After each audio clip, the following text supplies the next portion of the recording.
నమస్తే, welcome to yo-yo TV. వరుస విషాదాలు ఎన్టీఆర్ కుటుంబాన్ని కలిచివేస్తున్నాయి. ముఖ్యంగా గత 10 ఏళ్లుగా ఆ కుటుంబాన్ని కోలుకొనియకుండా దెబ్బ కొడుతున్నాయి. ఎన్టీఆర్ తనయుడు హరికృష్ణ కొడుకు జానకీరామ్ దగ్గర నుంచి హరికృష్ణ ఇప్పుడు తారక రత్న వరకు పలు మరణాలు ఆ కుటుంబాన్ని విషాదంలో నింపేశాయి. 2009లో జూనియర్ ఎన్టీఆర్ ఎన్నికల ప్రచారంలో రోడ్డు ప్రమాదానికి గురయ్యారు. అయితే దేవుడి దయ వలన ప్రాణాలతో బయటపడ్డారు. అయితే ఆ తర్వాత గత 10 ఏళ్లు ఆ కుటుంబాన్ని విషాదాలు వెంటాడాయి.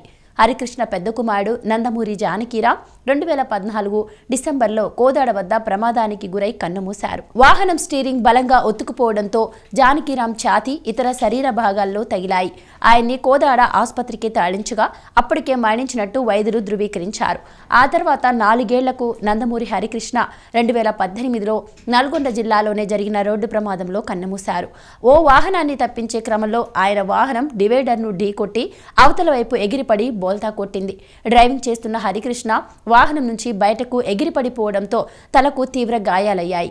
ప్రమాదం జరిగిన వెంటనే ఆయన్ని నార్కెట్పల్లిలోని కామినేని హాస్పిటల్కు తరలించారు. చికిత్స పొందుతూ ఆయన ప్రాణాలు వదిలారు. ఇక గత ఏడాది ఎన్టీఆర్ చిన్న కుమార్తె కంఠమనేని ఉమామహేశ్వరి హఠాన్ మరణం చెందారు. ఆమె ఆత్మహత్య చేసుకున్నారన్న వార్తను కలవరపాటుకు గురిచేసింది. అప్పటికే అనారోగ్యంతో బాధపడిన ఉమామహేశ్వరి ఉరివేసుకుని బలవన్మరణం చెందారు. ఇక ఇప్పుడు తాత స్థాపించిన పార్టీ తరపున యాక్టివ్గా పనిచేయాలని భావించిన తారక రత్న గత 23 రోజులుగా ఆసుపత్రిలో ప్రాణాలతో పోరాడుతూ తుది శ్వాస విడిచారు. దీంతో నందమూరి కుటుంబ సభ్యులు, అభిమానులు శోకసంద్రంలో మునిగిపోయారు. ఇక గతంలోనూ మాజీ ముఖ్యమంత్రి ఎన్టీ రామారావు గుండెపోటుతో ఆకస్మికంగా కన్నుమూశారు. ఎన్టీఆర్ కుటుంబంలో, పార్టీలో చోటు చేసుకున్న వరుస పరిణామాలు ఆయన్ని మనస్తాపానికి గురిచేశాయి. అంతేకాక ఎన్టీఆర్ కుమారుడు సాయి కృష్ణ 2004లో ఆకస్మికంగా మరణించారు. అలాగే ఇటీవల ఎన్టీఆర్ కుమారుడు రామకృష్ణ ప్రయాణిస్తున్న కారు ప్రమాదానికి గురైంది.